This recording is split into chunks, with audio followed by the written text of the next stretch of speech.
देखिए intermediate poetry section में आपकी चौथी पोएम है from an elegy written in a country churchyard. From माने से, एन माने एक, एलजी माने शोक गीत, रिटन माने लिखा हुआ, इन माने मैं, ए माने एक, कंट्री माने ग्रामीण, चर्च यार्ड माने कब्रिस्तान। ग्रामीण कब्रिस्तान में लिखे एक शोक गीत से। थॉमस ग्रे, ये थॉमस ग्रे के द्वारा लिखा हुआ है। From an elegy written in a country churchyard, एक ग्रामीण कब्रिस्तान में लिखे हुए शोक गीत से। इसके पोएट हैं थॉमस ग्रे। अब देखिए इसका एक्सप्लेनेशन।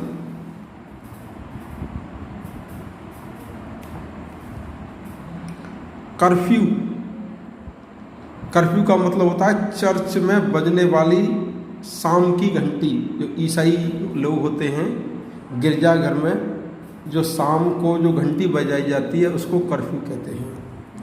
टोल्स माने बजाना, रिंग। नेल माने ध्वनि, जो घंटा बजता है उसकी जो साउंड आती है, साउंड ऑफ द बेल। यहाँ नेल का मतलब क्या है? घंटे की ध्वनि, साउंड ऑफ द बेल। और टोल्स मीन्स रिंग, बजना। और कर्फ्यू माने गिरजाघर में बजने वाली शाम की घंटी। पार्टिंग डे, विदा होता हुआ दिन। लोइंग, रमाना। हर्ड, पशुओं का झुंड। विंड माने हवा होता है, धीमे धीमे चलना होता है, टेढ़े मेढ़े चलना होता है। स्लो माने धीमे धीमे। ओवर माने ऊपर। ली माने चारागाह। पास्चर, ग्रासलैंड, ली, ये इसके सिनोनिम है। प्लोमैन, हल वाला। होमबार्ड, घर की तरफ। प्लॉट्स माने धीमे धीमे चलना। वियरी वे, थक कर, थका मादा। लीव्स माने छोड़ना। वर्ल्ड माने संसार। डार्कनेस माने अंधकार। और मी माने मेरे लिए। The curfew tolls the knell of parting day. Church की बजती हुई घंटी की ध्वनि विदा होते हुए दिन की सूचना देती है। जब गिरजाघर में शाम की घंटी बजती है तो ये कहती है कि अब दिन समाप्त हो रहा है। The lowing herd wind slowly over the Lee.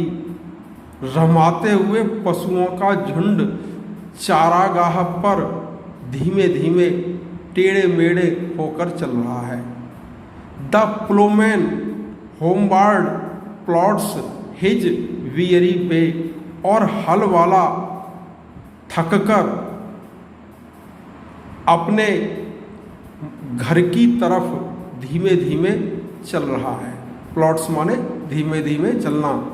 And leaves the world to darkness and to मी।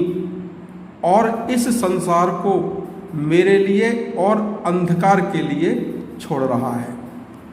फिर देखिए, the curfew tolls the knell of parting day. Church की बजती हुई घंटी की ध्वनि विदा होते हुए दिन की सूचना दे रही है। The lowing herd wind slowly over the lea. रमाते हुए पशुओं का झुंड चारागाह के ऊपर धीमे धीमे टेढ़े मेढ़े होकर चल रहा है। The ploughman homeward plods his weary way. हल वाला थका मादा अपने मार्ग पर धीमे धीमे घर की तरफ चल रहा है।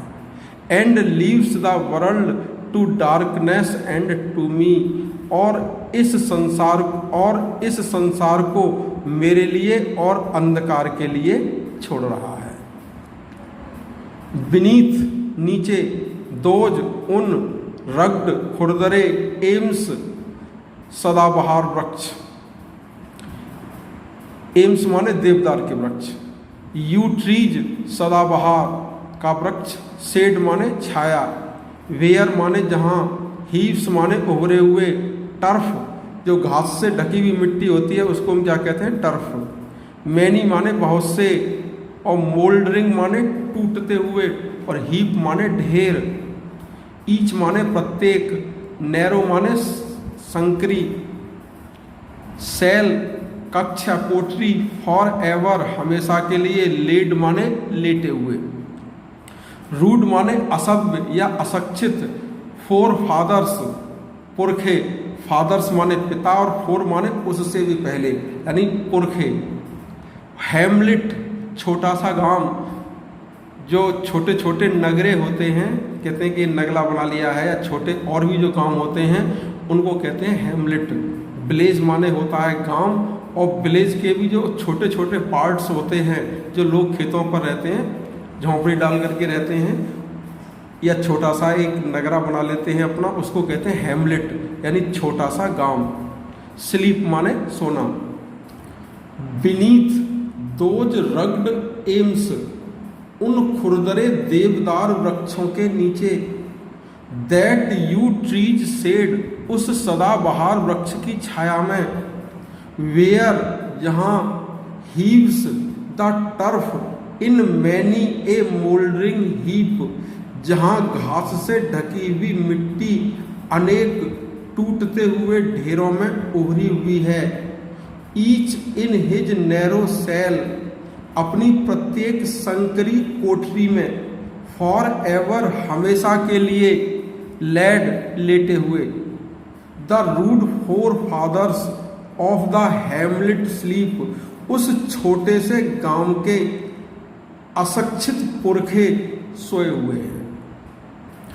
बीनीथ दोज रग्ड एम्स, उन खुरदरे देवदार के वृक्षों के नीचे, दैट यू ट्रीज शेड, उस सदाबहार वृक्ष की छाया में, where heaves the turf in many a mouldering heap, जहाँ घास से ढकी हुई मिट्टी अनेक टूटते हुए ढेरों में उभरी हुई है। Each in his narrow cell for ever laid, अपनी प्रत्येक संकरी कोठरी में हमेशा के लिए लेटे हुए। The rude forefathers of the hamlet sleep, उस छोटे से गांव के अशिक्षित पुरखे सो रहे हैं। The breezy call of incense breathing morn, breezy माने सुखद हवा, कॉल माने पुकार, इंसेंस माने खुशबूदार सुगंधित, ब्रीदिंग जो सांस लेने में खुशबूदार लगती है, मॉर्न मॉर्निंग की शॉर्ट फॉर्म है सुबह। स्वेलो अबाविल पक्षी, ट्विटरिंग चहचहाहट, स्ट्रा माने तिनका या घास, बिल्ट माने निर्मित और सैड माने घोंसला, कॉक्स माने मुर्गा, श्रिल माने तीखी, क्लेरियन माने बाघ, इकोइंग माने गूंजना, हॉर्न माने बिगुल, नो मोर कोई भी नहीं, राउज माने उठाना, देम माने उनको, देयर माने उनके, लोली माने नीचे के, बेड माने बिस्तर।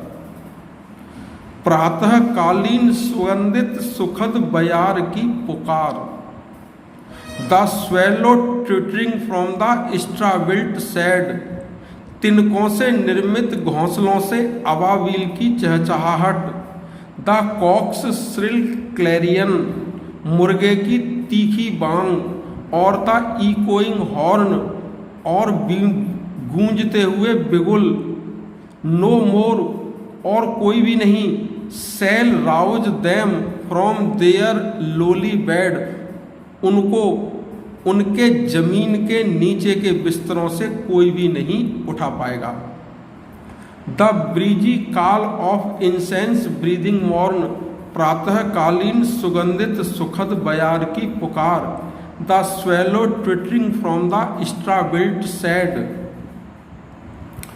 तिनकों से निर्मित घोंसलों से अबाविल की चहचहाहट।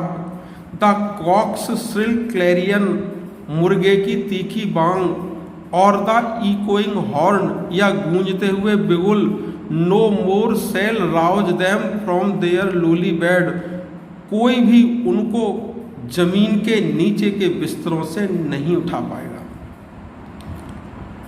लेट नॉट एम्बिशन, एम्बिशन माने महत्वाकांक्षा, मॉक माने उपहास करना, हंसी उड़ाना, यूजफुल माने उपयोगी, टॉयल माने कठिन कार्य, होमली माने साधारण, जॉय माने मनोरंजन, डेस्टिनी माने भाग्य, ऑब्सक्योर माने अस्पष्ट या धुंधला, ग्रांड्योर शान, हियर सुनना, डिसडेनफुल घृणापूर्वक, स्माइल मुस्कुराहट, शॉर्ट संक्षिप्त, सिंपल सरल, एनल्स जीवन गाथा, पुअर माने गरीब।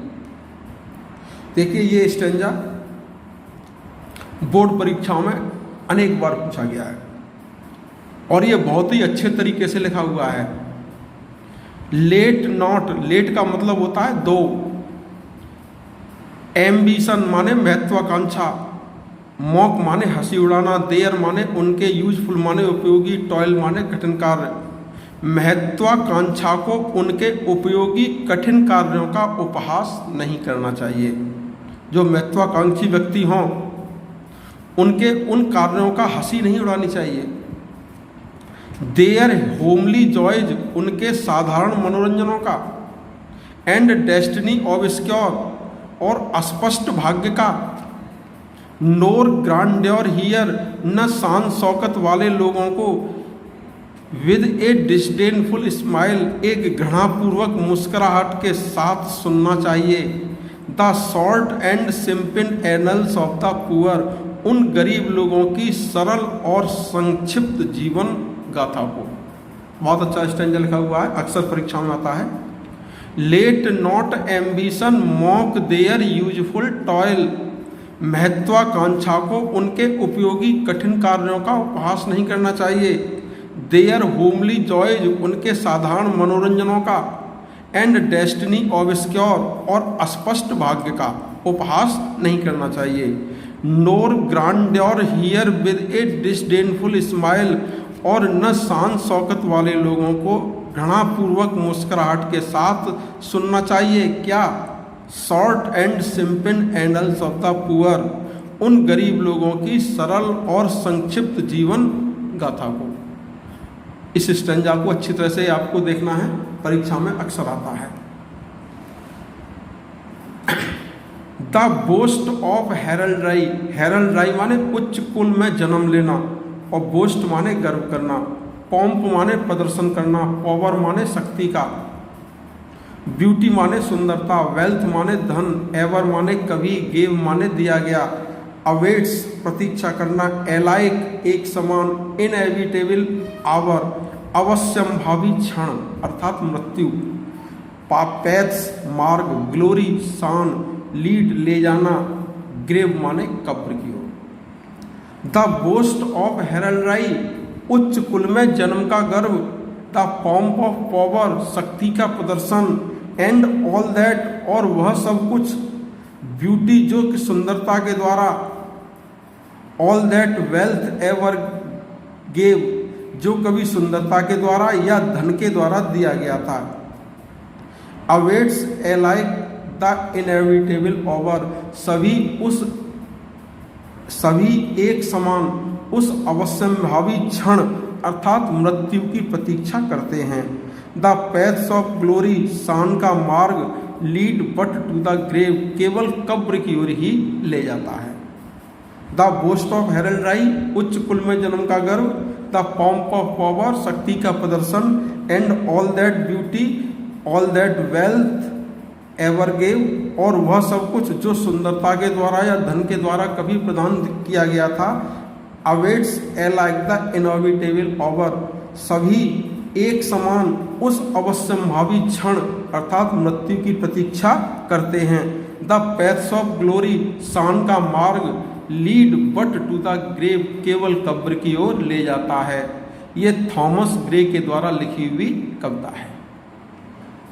देखिए आप लोग अपने अपने घर पर अच्छे से तैयारी कर रहे होंगे, इंटरमीडिएट स्तर पर या हाई स्कूल स्तर पर। अगर आपकी कोई फिजिक्स में, केमिस्ट्री में या मैथ में या इंग्लिश में कैसी भी प्रॉब्लम है, किसी भी समय आप व्हाट्सएप से, मोबाइल से अपनी समस्या का समाधान कर सकते हैं। आपको किसी भी विषय में कोई समस्या नहीं आएगी। अगर पढ़ने में कैसी भी आपको physics, chemistry, math and English में कोई भी समस्या आती है तो आप बेझिझक विदाउट एनी हेजिटेशन आप पूछ सकते हैं। ओके।